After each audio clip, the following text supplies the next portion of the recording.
Well, yeah, and then you get into, where does it make sense that he goes, right? And there's not a lot of spots here where it makes sense. That's the other thing I'll say here, too. It's going to be interesting to see what goes. I do think Minnesota is a pretty good spot if they're willing to like the smaller quarterback, which nothing in my history tells me Kevin O'Connell would like that guy usually, because Kevin O'Connell himself was a big pocket passing quarterback. I would think he tends to want that type of guy. But if you're looking for a guy that can push J.J. McCarthy, right, scare him a little bit, if he does get in the game and your offense, who knows what he might look like, right? Maybe you, Kevin O'Connell, could fix some of the issues that have plagued Kyler Murray throughout his career, right? They're a team that knows how to pass protect there in Minnesota a little bit, so maybe that's a spot. I mean, that's one. Well, here's why it would be a spot. Right.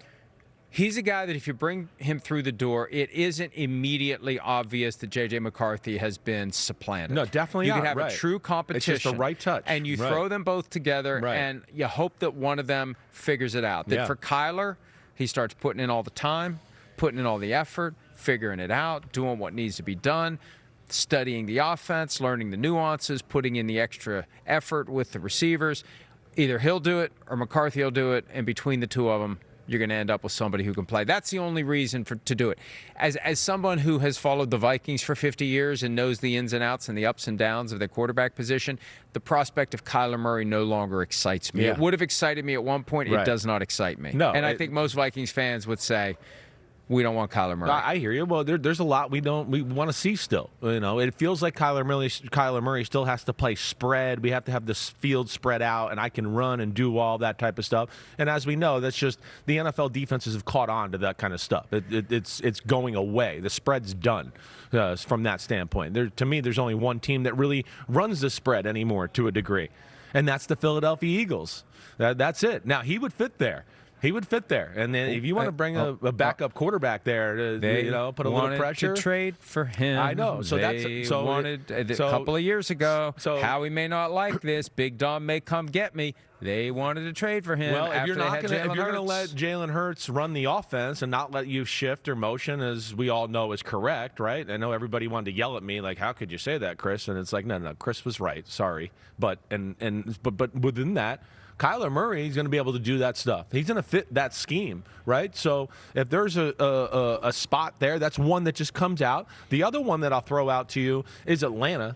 Atlanta, in that situation with Michael Penix, what you hear coming out of there right now, it doesn't sound like Matt Ryan and the regime are sold that Michael Penix is definitely the guy to take them forward here. So if you want a guy that can, Michael Penix, we don't know his health as he gets back here from the ACL. I got the impression the new regime is very lukewarm on Penix. Exactly right. That's what I'm saying. And that's kind of the rumors in Rumorville in the NFL. To cold than hot. Exactly. So there you go. That's another team. But those are the three teams, at least as we sit here right now, after thinking about it a little last night, that I go, okay, maybe that makes sense. Hey, we know Kevin Stefanski will have no qualms about a short quarterback. He drafted one last year in Cleveland. Yeah. No, you're and right wanted him to play. Right. He was the guy. Right. Going into the season, Dylan Gabriel was the guy that Stefanski loved. Right. So that won't be a negative there. Atlanta's fascinating because of all the weapons they have. Exactly. Boy, think of Kyler Murray running around on that turf field in Atlanta, and Kyle Pitts and Bijan Robinson and Drake London. They could create space for him. They could. And, the other thing they have is a really good offensive line.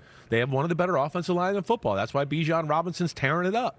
So that's those are three spots, at least as we sit here. I don't think the Jets would go down there. The Jets would be the other team where you looked at, but I think they're looking to go a different route altogether. They kind of went down this experience last year with Justin Fields, even though he's he's similar in play style. He's bigger in body type, but those are the ones that make sense to me. I think the Jets should be liking Cousins. Hi, it's Mike Florio. Thanks for watching PFT on YouTube. Hit subscribe for the latest news and analysis from Pro Football Talk.